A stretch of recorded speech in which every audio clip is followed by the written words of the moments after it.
And I just remember thinking, I got to the point where I was like, I have no training in this. Nobody taught me how to work with, supervise, make everyone comfortable, train them. Like that did not come into play in any of my special ed training. And I felt really overwhelmed. Welcome to the Misfit Behaviorists podcast. Join your hosts, Audra Jensen and Caitlin Beltran, here to bring you evidence-based strategies with a student-centered focus. Let's get started. Hey, everybody, welcome back to the Misfit Behaviors. We have Caitlin with us today, and we were thinking a couple of different things we want to talk about over the next couple of weeks. One of the things is I've seen a number of questions recently in the Facebook group and some other places about working with paras and adults. And I found over the years that we get into this a lot working for the kids because we love the kids, and we get in there like working with adults is its own little challenge and stuff. So tell me, Caitlin, over the years, what's kind of been your experience? I feel like mostly everyone has the same story, right? You get into it working for the kids, just like you said. But I remember being 24 and running my first classroom. It was an out of district placement. So I had 7 students, each with almost a one-to-one. So in other words, I was managing, working with 7 students and 7 adults.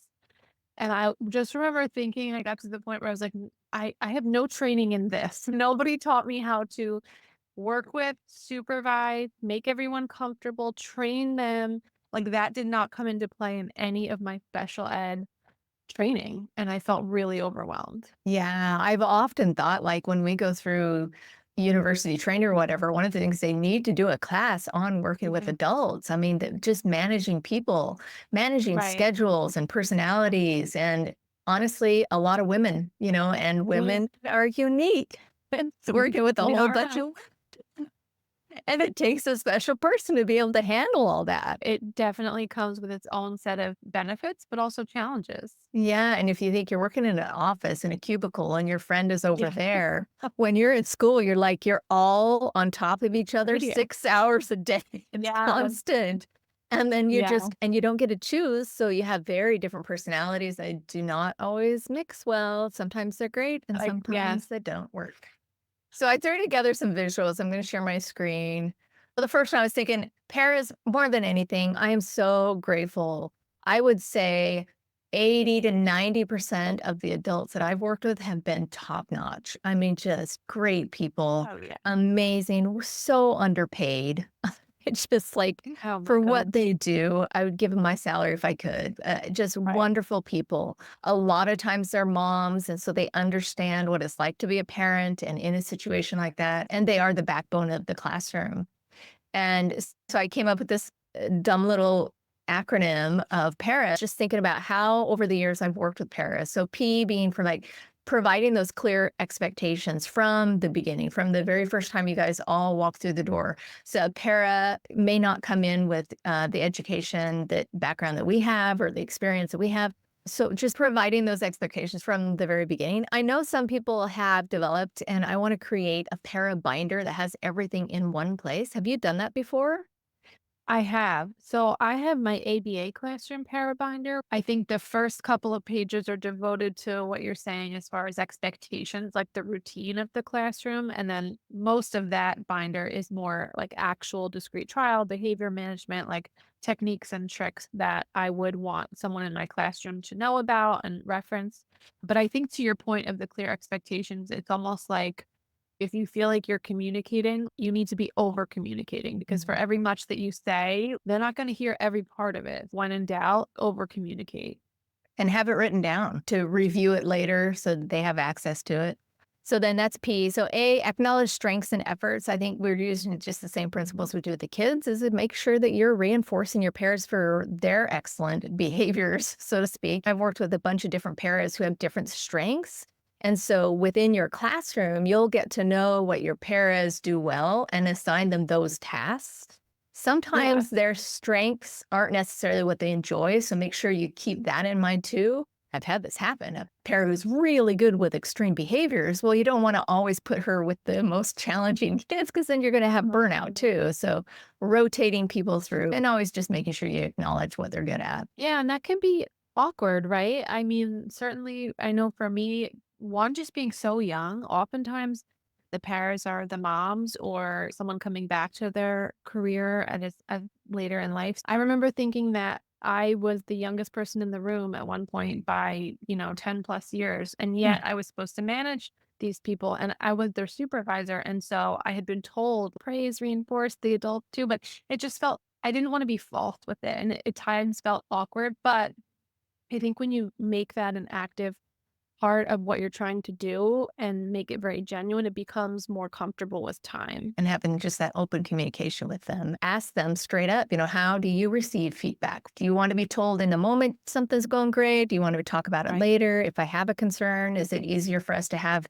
a conversation the next day? Or do you want to hear about it then so that you can change in the moment? So just having those open conversations helps too. Yeah, that's such a great point. And then ours, like redirect problem behaviors early. Don't let it become a big thing because it's just harder to change later on. Totally agree with that. There's nothing to be gained by waiting. And then A, so PARA, is approach it with respect. Your parents are the backbone of your classroom. So whether they're young or have a lot of years of experience, always showing that deference, that respect to them for their stage in life and what they bring to the table, because there's some amazing people out there in this job. And sometimes there are people who could be teachers, have chosen not to be. I've even worked with a teacher who was a certified teacher, but chose to be a para because she didn't want the responsibility of the teacher. She was fantastic. And so just showing her Right. that respect, that deference for her. I love that. Just acknowledging. And like you said, you might have someone coming in with a certified teaching degree and you might have someone coming in who's never done this, but is still bringing something to the table just by wanting to be there. I have seen a few instances where you get that teacher who has the mentality that it's like, well, I'm the special ed teacher, I'm in charge. They're here to listen to me. And that just never goes well because if you're not having the respect of somebody wanting to do this job for as little as they get paid, I mean, They that's are going to be a amazing. really uphill battle. Truth. And then S, para, supporting growth with feedback and training. We're providing feedback to them. We're training them, giving them as much as we can, as much as our districts allow us to do, as they love the training opportunities. I have not had anybody go, I don't want to learn that. They are soaking in the information. So really advocate for your paras to get time, because I think that's the biggest problem is that at least the pairs that I've worked with, their contract days starts the moment the students get there and they end the moment the students leave. And then there's no time for us to do any sort of feedback and training. So really advocate as much as you can for your pairs to have some set of time aside time. And make the most of the time you have together in the classroom while the kids are there, which I know is not always ideal. And then people are out and you don't have time to sit with two staff and one student. But if you do, even if you just have that gift of like somebody going to speech or another student being absent, jump in and model for that para. Like there's one thing to share the information, there's one thing to write the behavior plan, but it's just so valuable to show them in person how you envision it being done. And a lot of times I find we bridge some gaps in that process that we didn't even know we were approaching differently. All the way. And get creative. I mean, we had one year where they had late start, but the pairs didn't come in until the students got there. So it's that 1 hour a week that we could use, but they weren't paid. And so we got really creative when we had each para go home 10 minutes early each day. So they kind of banked a little bit of time. So they came in that hour on late start and we could do training at that point. So just if you can, get creative if you need to. I know a lot of the classrooms I've worked in they're required to be there the minute the students arrive. But if you have people willing to come like literally 2 minutes early, you can get so much if you just hold, we would call them a briefing. Just Mhm. talk to me for 30 seconds before we go to the bus. This kid needs extra clothes today. This one that we're going to start something new before lunch. You can just bang out a couple quick reminders in that short Yeah. time. So then I thought about, okay, there are challenging para situations, and we get the questions on the Facebook group. If you're not a part of the Facebook group, well, go find us there, the Misfit Behaviorists.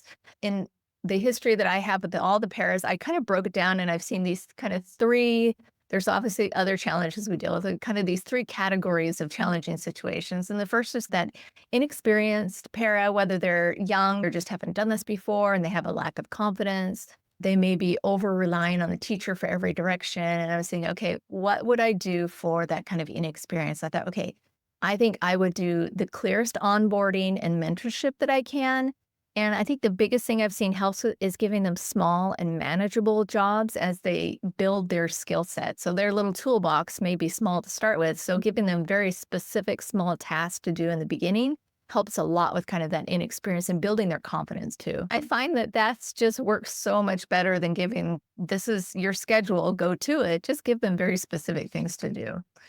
And then Right. the second kind of challenging one is those set in their ways, often a little bit older parents and maybe been doing it for 25 or 30 years. And if you're a brand new teacher coming in and you've had a parent that's been in that classroom for 10 years, that can cause some real conflict too. Either they're resistant to the change or new strategies, or just you as the new teacher need to build some confidence. You're going to have to learn a lot from them too. So there's kind of that give and take. And so, what have you had in your experience dealing with paras like this, Caitlin? That can be tough. I love the way that you broke down the example. I think I'm jumping ahead, but having the conversation outright of saying, look, I know you've been doing this for so long. You know, you've been in this school longer than me, or you've been with this kid longer than me, even. I really value that. But can we try this? Because like this isn't working. And just being really clear and direct and like see how it goes together type of mentality and kind of just outright reminding each other that like we are on the same team. It's just like leading with respect. And then, like you mentioned, using data to kind of frame those changes. So I found that sometimes they're set in their ways because they haven't seen that something else might work. And if you can gather some sort of data, say, hey, even if you're talking about research articles, even if you bring something that's recently come out, hey, there's this new thing that came out. They did research and all of this stuff. And this is a new strategy that they said works really well. I'd love to try this for a couple of weeks. Can you help me Mhm. set up a system where we can see if this works for us too? And so that Mhm. hopefully gets you both on the same page. When in doubt, I'm just like, I don't want to say pleading, but I was like, humor me. I don't Oh, just that's try good. this. I've tried the research angle. I've tried the like same team angle, but in my years, I've had a few parents that are just like, well, it's always going to be this way. You know, mom's plays them Yeah. at home, so nothing we can do. And I'm like, you know Yeah. what? Just let's just throwing this out there. Like, Yeah. let's just try this for a week. We had one situation where and it was a nice older lady that had been doing it a very long time, and we tried to make some training changes, and it just wasn't sticking, and it wasn't for lack of trying. She wasn't resistant, it wasn't in her skill set, and so we just ended up putting her with a very specific student in a very specific role, and she did fine there until she finally Wow. retired. So you just gotta have to, you work what she could. We placed her right next to the door. And you know what too is sometimes I've found myself become a little bit frustrated by that Oh, yeah. response of someone who's not willing to try, who's set in their ways.